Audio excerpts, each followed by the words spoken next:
ముస్లిం సోదరులు పవిత్రంగా భావించే యాత్ర హజ్ యాత్ర. ఈ హజ్ యాత్రకి జీవితంలో ఒక్కసారన్నా ప్రతి ఒక్క ముస్లిం సోదరుడు హజ్ యాత్రలో పాల్గొని మక్కాకి వెళ్ళాలనేది ప్రతి ఒక్కరూ ఆశ. ఆంధ్రప్రదేశ్ రాష్ట్ర ప్రభుత్వం మైనార్టీ విభాగం ఆధ్వర్యంలో మైనార్టీ కార్పొరేషన్ నుంచి ₹1,00,000 వాళ్ళ యాత్రకి ఉచితంగా అందించడం జరుగుతుంది. అలాగే అక్కడ అకామిడేషన్ కానీ అట్లాగే వాళ్ళకి అక్కడ ఎలా రూట్ మ్యాపింగ్ కానీ అంతా కూడా మానిటర్ చేయడం జరుగుతుంది.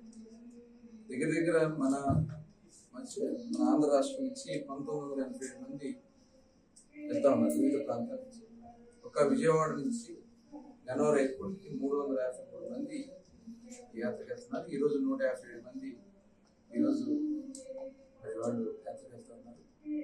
నిజంగా గౌరవ ముఖ్యమంత్రి చంద్రబాబు నాయుడు గారిని మనస్ఫూర్తిగా ధన్యవాదాలు తెలియజేస్తాను. ఈ కార్యక్రమాన్ని నడిపిస్తున్నటువంటి గౌరవ మంత్రులు ఫరూక్ గారు, షరీఫ్ గారు, అలాగే శాసనసభ్యులు మోసీ గారు, ఇంకా పెద్దలందరూ కూడా దీంట్లో భాగస్వాములై మరి ఆ పవిత్ర యాత్ర వాళ్ళు విజయవంతంగా ముందుకు రావాలని సమావేశం ఏర్పాటు చేయడం జరిగింది. ముస్లిం మైనార్టీల పట్ల చిత్తశుద్ధి కూడా పెరుగుతుంది.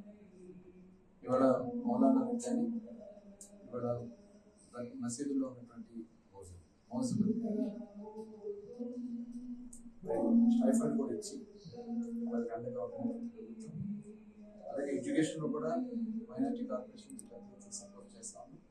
త్వరలో మైనార్టీ కార్పొరేషన్ నుంచి ఫైనాన్షియల్ సపోర్ట్ చేయడానికి కార్యక్రమం చేసుకోవడానికి ఇది కూటమి ప్రభుత్వం పేదల పక్షాన మరొకసారి ముస్లిం పక్షం ఇది ఒక ఉదాహరణ.